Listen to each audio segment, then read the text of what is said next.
Cienījamie Latvijas iedzīvotāji, parunāsim par namiem. Man aiz muguras arī stāv nams, nami. Nami ir dažādi. Ir koka nami, ir mūra nami, ir poļu nami, ir krievu nams un ir arī politprostitūtu nams ar filiāli Brīvības ielā. Kāpēc te notiek tādas dīvainas lietas? Iespējams, daļēji tāpēc, ka šis nams aiz muguras stāv uz daļējas abedījuma vietas. Un, ja kas notiek uz abedījuma vietas visām dzīvēm, tad tas nav pārāk labi. Kāpēc es pievērsu tam uzmanību? Nu labi, Trumpa vēlēšanas un tā tālāk, tas ir pats par sevi, tas vieš mums cerības.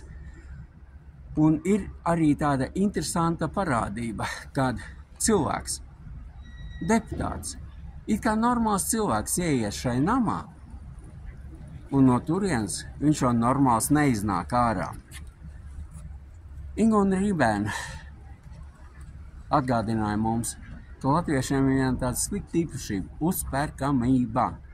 Un atceramies, ka Soros Latvijā šajos 30 pāri gados ir ieguldījis pār pa $100 miljoniem.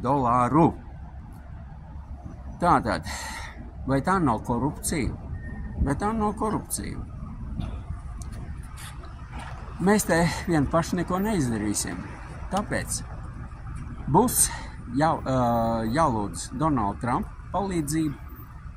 Un kāpēc mēs to drīkstam darīt? Mēs to drīkstam darīt tikai tāpēc, ka republikāņi ir demokrāti varas pārņēmēji.